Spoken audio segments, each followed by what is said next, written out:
biraterwa n'isengesho wazamuye imbere y'Uwiteka, biraterwa n'uwo watumbiriye uwo ari we. Hari ibintu byinshi bigomba kugutinya bitewe n'uburyo witwaye mu kibazo urimo, bitewe n'uburyo witwaye mu byo urimo. Hari ibintu nawe bigiye kugutinya, hari abantu bagiye kugutinya, ariko biraterwa n'umuniho wanishe. Yesu nashimwe, bakundwa b'Umwami Yesu, ndabasuhuje kandi mbifurije ibihe byiza, mwebwe mukunda ijambo ry'Imana kandi mukaba mugiye kumara umwanya mukurikiye ijambo ry'Imana, mwumva icyo Uwiteka avugana namwe. Nanjye Uwiteka akaba yashyize amagambo meza ku mutima wanjye kugira ngo tuyaganireho. Reka mbabwire ngo rero mugire ibihe byiza kandi Uwiteka abishimire. Uwiteka abaha umugisha, ibiganza byanyu abihereze umugisha. Uwiteka abagirire neza. Navuga byinshi, nabifuriza byinshi byiza, ariko Uwiteka abarebe neza. Reka rero inshuti z'umusaraba dusome ijambo ry'Imana. Tugiye gusoma ijambo ry'Imana dusanga mu gitabo cyo Kuva ibice byaho 2 ku murongo waho wa 23. Katubanze twubahe dusenga Imana ubundi twinjire mu ijambo ry'Imana.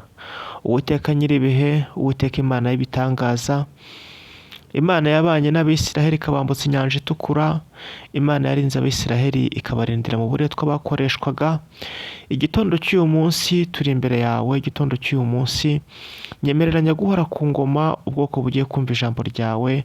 Reka iri jambo rigira icyo rihindura ku buzima bwabo. Iri jambo Data, reka ribabere inkota ityaye kandi ikata kandi ihinguranya mu izina rya Yesu. Iri jambo rikata ibifasha ubuzima bwabo. Iri jambo reka rihindure, iri jambo reka ribe iry'agaciro, iri jambo rizahore ryibukwa mu maso yabo. Urakoze nyaguhora ku ngoma, nyemerera ukora ibikomeye. Nirukanye dayimoni muriganya ubariganya kumva ijambo, dayimoni muriganya unangira amatwi, dayimoni muriganya wabariganya mu buryo bwose bw'ijambo ryawe, uwo mukubise hasi mu izina rya Yesu. Dusome mu izina rya Yesu ibice bya igitabo cyo Kuva ibice byaho 2 umurongo wa 23. Umutwe w'amagambo uragira uti Abisiraheli batakira Imana irabumva. Hashize iminsi myinshi umwami wa Egiputa aratanga, Abayisiraheli banihishwa n'uburetwa babakoresha, barataka. Gutaka batakishwaga n'uburetwa kurazamuka kugera ku Mana. Imana yumva umuniho wabo, yibuka isezerano ryayo yasezeranye na Aburahamu na Isaka na Yakobo. Yesu nashimwe cyane.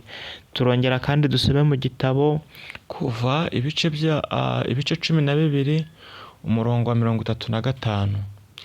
Haranditswe ngo Abisiraheli bakora ibyo Mose yababwiye, basaba Abanyegiputa ibintu by'ifeza n'iby'izahabu n'imyenda.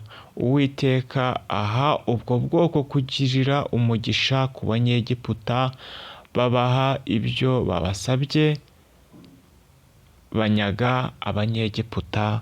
Twakire neza ijambo ry'Imana. Ndagira ngo nkubwire yuko ahangaha Abisiraheli bari baragiye mu gihugu cya Egiputa, bari baragiye basuhutse. Mu gusuhuka, ku bantu batazi gusuhuka, ni kwa kundi uva mu gihugu ukajya gushaka imibereho mu kindi gihugu, cyangwa se ukava mu gace ukajya mu kandi gace runaka. Nk'uko waba waravuye hano mu Rwanda ukajya muri Amerika, ukajya Uganda, ukajya Kenya, ikindi gihugu cyose wumva, cyangwa se ukaba wava muri Kigali ukajya gushaka ubuzima Huye, ukajya gushaka ubuzima Rubavu. Nuko nguko nyine niko gusuhuka. Ahangaha rero Abayisiraheli nabo bari barasuhutse, basuhukira mu gihugu cya Egiputa. Ndagira ngo nkubwire yuko ahangaha Abisiraheli bagiye muri Egiputa babaye imyaka igera muri 430. Niyo myaka bari babaye mu gihugu cya Egiputa. Nuko ngo bukeye umwami aratanga, hima umwami witwaga Farawo. Ndagira ngo nkubwire inshuti yanjye, uko byagenda kose igihugu waba urimo icyo ari cyo cyose, Umunyarwanda yaciye umugani aravuga ngo amahanga arahanda. birashoboka ko nawe waba waragiye pe ukaba warabonye amafaranga ukaba wumva ibyo ntacyo bikubwiye, ariko hari ikintu kiba kibura mu buzima bwawe uko byagenda kose.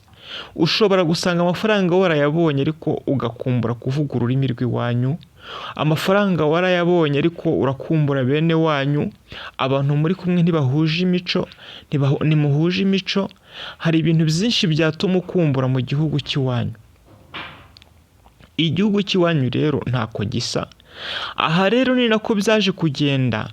Farawo amaze kwima himye undi mwami, we ngo yatewe ubwoba no kuba n'ubwishi bw'Abayisiraheli, abona bakabije kuba benshi, abona batangiye kuba benshi, atangira kugira ubwoba ko igihe kimwe bazatangira no kwima ingoma bakaba bamukura ku butegetsi kuko bari bamaze kuba benshi.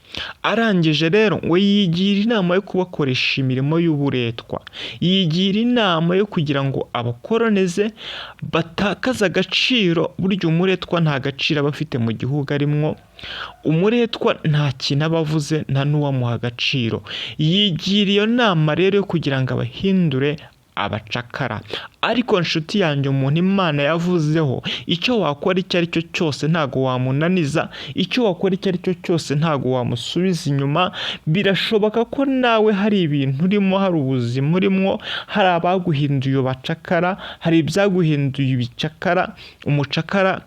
Ariko uko byagenda kose, ndagira ngo nkubwire ngo icyo Imana yavuze ku buzima bwawe, icyo yanditse ku buzima bwawe yaracyanditse, nta n'uwakivuguruza. Ahubwo biraterwa n'uburyo witwara imbere y'Uwiteka. Ngo nuko gutaka kwabo kurazamuka, barataka batakira Uwiteka, maze Uwiteka yumva gutaka kwabo. Ahangaha rero Abisiraheli bari mu gihugu cya Egiputa batangiye gukoreshwa uburetwa bubamereye nabi, baratatse bazamura isengesho, banihira Uwiteka, umuniho wabo nawe urangije urazamuka ugera ku Uwiteka. Haleluya. Bishatse kuvuga ngo bari batangiye kongera gukumbura igihugu cy'iwabo, kuko nta bwisanzure bari bagifite mu gihugu bagiyemwo, nta bwisanzure bari bafite, ahubwo bari batangiye kugera ku cyo bita umubabaro. Batangiye kwifuza bavuga ngo Mana wadusubije mu gihugu cy'iwacu, Mana wadutabaye, Mana wadukuye muri ubu buretwa, Mana wadukuye muri ubu bucakara. Barangije baraniha, barataka cyane, umuniho wabo urazamuka uragenda ugera ku Uwiteka. Ngo Uwiteka nawe arangije yumva umuniho wabo, abona umubabaro wabo, yumva umubabaro wabo, arangije yibuka isezerano yasezeranye na ba sogokuruza babo, aribo Dawidi na Yakobo, aribo Aburahamu. Imana irabyumva, irangije iribuka. Haleluya. Imana iribuka. Nshuti yanjye, birashoboka ko impamvu y'iri jambo rije ku buzima bwawe nawe hari uburetwa urimwo, hari ibintu byinshi umazemo igihe, hari ibintu byizingiye ku buzima bwawe, hari ibintu birimo kugukoresha uburetwa, hari uburetwa ubona urimwo. Njye ntago nzi uburetwa urimo muri kano kanya, ariko hari imyaka myinshi ishize uri mu bintu bitanejeje umutima wawe, hari imyaka myinshi ishize iri mu bintu njye ntasobanukiwe ibyo ari byo, ariko bibabaje ubuzima bwawe. Ntago nzi ibyo ari byo, ariko birahari. Abisiraheli bamaze imyaka 430 bari mu gihugu kitari icyabo. Hari imyaka nawe runaka umaze, hari iminsi runaka umaze, birashoboka ko yaba ari iminsi 2 ariko yahindutse nk'imyaka 100 ku buzima bwawe. Hari ibintu biri kukubabaza muri kano kanya. Abisiraheli rero bamaze kubona ko bari kubabara, icyo bakoze bazamuye isengesho, bazamuye umuniho mu mirimo yabo barimo bakora ya buri munsi, maze kuniha kwabo ngo kurazamuka kuragenda kugera ku Uwiteka. Uwiteka nawe arangije yumva umuniho wabo, abona umubabaro wabo. Oh haleluya. Uwiteka arangije arumva. Iyo Uwiteka yumvise, nshuti yanjye, hari ibintu bihita bihinduka. Oh haleluya, hagira ibintu nawe bihinduka bitewe n'uburyo watakiye Uwiteka, hagira ibintu bihinduka bitewe n'umuniho wazamuye imbere y'Uwiteka, bitewe n'uburyo witwaye imbere y'Uwiteka. Nshuti yanjye, mu kibazo urimo, wowe urimo urahamagara nde? Urimo urahamagara iki? Urimo uravuga iki muri kano kanya? Abisiraheli bamaze kubabazwa ko barebye Uwiteka, bagatumbira Uwiteka, ukubabara kwabo, umuniho wabo ukazamuka ukagera ku Uwiteka. Wowe kano kanya urimo uranihira nde? Urimo uratekereza iki? Uwiteka amaze kumva umuniho wabo rero, ngo nibwo yahamagaye Mose. Haleluya. Arangije abatuma, Mose amutuma kuri Farawo, amutuma kurekura ubwoko bwe. Oh haleluya. Reka tugende nanone tugere kuri ririya jambo twasomye riri ku bice byaho 12 ku murongo waho wa 35. Yesu nashimwe kandi ahabwe icyubahiro. Ngo nuko Abisiraheli bakora ibyo Uwiteka yabasabye. Ahangaha ndagira ngo nkubwire ngo hari ibintu Uwiteka yari yabwiye Mose agomba kubwira Abisiraheli. Ahangaha bari barimo bitegura kuva mu gihugu cya Egiputa. Uwiteka abwira Mose, ababwira ngo genda ubwira Abisiraheli, ubwira abagabo, ubwira abagore, bagende baka ibintu by'igiciro babyaka abanyegiputa. Yesu nashimwe. Abisiraheli barangije ibintu by'igiciro bagiye baraka nk'uko Uwiteka yarabibwiye Mose. Baragiye baka ibintu by'amazahabu, baka ibintu by'agaciro, baka ibintu nimvuga ibintu by'agaciro wumve nimba bashoboye kwaka zahabu barayimwatse, nimba bashoboye kwaka diyama, simbizi nimba diyama yari irimo, barabyatse ndetse ngo babaka n'imyenda. Haleluya. Ndagira ngo nkubwire ngo mu gihe umaze ntabwo Uwiteka azemera kuviramwe aho ngaho gusa, ntabwo uzava muri icyo gihugu urimo gusa. Icyo gihugu ndi kuvuga kirashoboka kuba ari ubukene urimo, birashoboka kuba ari ukubura urubyaro, birashoboka kuba ntago mbizi hari ikintu kikugoye kandi umazemo igihe, ariko ntabwo Uwiteka azemera kuviramwe aho ngaho gusa. Ntabwo azabyemera, ntabwo bizashoboka, ntabwo uzagenda imbokoboko gusa, ntabwo bizemera. Uwiteka ntazagukurira mwaho, numuhanga amaso ukamutabaza, ntabwo Uwiteka azagukurira mwaho. Ngo barangije baragenda baka ibintu by'agaciro. Nshuti yanjye, muri iyi myaka bamaze bari muri ubu buretwa, muri iyi myaka bamaze bari kubabazwa, bamazemo igihe kinini, hari ibintu Uwiteka yagiye avugana nawe ukagira ngo ntago ari wowe wabivuze.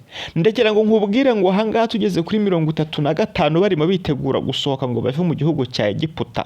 Mose yari amaze igihe mu gihugu cya Egiputa arimo asobanurira Farawo ibyo Uwiteka yamubwiye. Murabizi ntago ndi buvuge ibintu byinshi. Hari aho Mose yagiye abwira Farawo akamubwira ngo Uwiteka arambwiye ngo rekura ubwoko bwanjye bugende. Farawo akanga kubyumva, bikaba ngombwa ko Imana ikoresha Mose ibitangaza. Harimo ibintu byinshi yagiye akora, harimo guhindura inkoni akayihindura inzoka, harimo ibintu byinshi, ariko Farawo akanga. Kugira ngo ahangaha barekure, byasaba ko kugira ngo basobanure neza, byasaba ko nongera nkasubira inyuma nkababwira iki gitabo cyose, nkababwira uburyo Uwiteka yagiye akora ibitangaza, uburyo yagiye igitangaza cya nyuma yakoze nuko yishe abana b'imfura, aribwo Farawo hapfiriyemo umwana we. Nta rugo na rumwe rwigeze rusigara rudapfushije umwana w'imfura, nta n'urugo na rumwe rwari rworoye rwasize rudapfushije itungo. Aha niho Farawo yafashe umwanzuro wo kuvuga ngo reka tureke ubu bwoko butuvire hano bugende. N'Abanyegiputa batangira kurakara, baravuga ati reka dukore ibintu bibabaza Abanyayisiraheli, bibababaze, bibatere kutuvira mu gihugu vuba, kuko bari babonye ko ari ubwoko budakinishwa, ari ubwoko bukomeye, ari ubwoko Uwiteka yavuzeho. Babonaga ko bashobora kongera kuza guhura n'ibibazo byinshi kandi bikomeye ndagira ngo nkubwire nawe ko hari abantu benshi bagukerereje mu bintu urimo, ariko Uwiteka agiye gukubita hasi bigatuma barekura ibyawe vuba. Abarozi bakuroga bakareka kukuroga, ahubwo bagatangira kuvuga ngo uyu muntu aratuvaho gute, turamwibagirwa gute ngo atuvire mu buzima, ahubwo batangire kugutinya mu izina rya Yesu Kristo. Hari abantu bagiye gutangira kugutinya nk'uko Abanyegiputa batinya Abayisiraheli bitewe n'ibyo Uwiteka yari amaze gukorera mu gihugu cya Egiputa. Hari ibintu nawe bigiye kugutinya, hari abantu bagiye kugutinya, ariko biraterwa n'umuniho wanishye, biraterwa n'isengesho wazamuye imbere y'Uwiteka, biraterwa n'uwo watumbiriye uwo ari we. Hari ibintu byinshi bigomba kugutinya bitewe n'uburyo witwaye mu kibazo urimo, bitewe n'uburyo witwaye mu byo urimo. Hari ibintu byinshi bigiye kugutinya mu izina rya Yesu Kristo. Nuko ngo Uwiteka, nuko ngo Abisiraheli barangije bakora ibyo Mose yabasabye, baragenda baka iby'agaciro, baka ya mafeza n'amazahabu, barangije baka n'imyenda, ngo barangije banyaga Abanyegiputa. Haleluya! Barangije barabanyaga. Yesu nashimwe. Nakubwiye ko Uwiteka atazagukuriramo aho ngaho mu kibazo urimo, ntago bizakunda. Uwiteka aziyaranja narangiza gushumbushe mu gihe umaze uri muri ubwo buretwa urimo. Ntazi ubwo ari bwo nakubwiye ngo ntago nzi nimba uri mu bukene, sinzi nimba ari urushako wabuze, sinzi nimba ari ukubura akazi, sinzi nimba ari ukubura umugabo, sinzi nimba ari urugo rubi wubatse, ntago nzi, ariko ubwo nibwo buretwa bwawe muri kano kanya nawe urimo. Ndagira ngo nkubwire ngo icyo usabwa ni ugutumbira, ugatumbira Uwiteka gusa, ubundi nawe akagukorera ibikomeye. Utumbiriye nde muri kano kanya? Ariko se ubundi uramutumbira uhagaze mu ruhe ruhande? Uramutumbira uri mu ruhe ruhande? Uramutumbira uri uwuhe? Hanga amaso Uwiteka. Ngana ku musozo nshuti yanjye, mbere yuko uhanga amaso Uwiteka, uramuhanga amaso uhagaze hehe? Ese urakijijwe? Ese uri mu yihe nzira? Ese ntago utambikije? Ntago ukuguru kumwe kuri ku Mana ukundi kuri kwa Satani? Nta buyobe urimo muri bino bihe? Ndagira ngo nkubwire ngo banza wisuzume muri kano kanya mu kibazo urimo. Ndagira ngo nkubwire ko ahangaha Abisiraheli naho tuzahagera. Abisiraheli hari imyaka 40 bamaze bari mu butayu, bari mu bazerera, bitewe n'uburyo bari baragomeye Uwiteka. Ese wowe ntago waba uri kudasubizwa kubera ibihe umaze? Urimo wivuruguta mu byaha, Uwiteka akaba arimo gusubiza mu byo uvuyemo, Uwiteka akaba ari kugukerereza kugira ngo banze wihane. Isuzume nshuti yanjye, isuzume ubanze urebe uwo uri we. Nimba udakishijwe rero wumva hari ibyaha urimo, ndagira ngo nkubwire ngo wakwegera urusengero rukwegereye ukagenda ukihana, Uwiteka akakugirira neza. Cyangwa se nanjye ukaba wampamagara nkagufasha. Nimero ni 078 53 8 33 02, 078 53 8 33 02. Ndagira ngo nkubwire ngo nimba wumva udakishijwe, egera umwami Yesu. Nge mwari kumwe, nitwa Felix Mugwaneza. Imana y'amahoro niguha umugisha. Kora kuri subscribe, tuzajye tubana mu bindi biganiro byacu bya buri munsi, kandi nzi neza ko Imana izakugirira neza. Kandi nimba wumva iki kiganiro gikunze, kora share, usharinge bagenzi bawe nabo bakurikirana ubutumwa bwiza. Imana y'amahoro niguha umugisha. Twongere dusubire. Haleluya.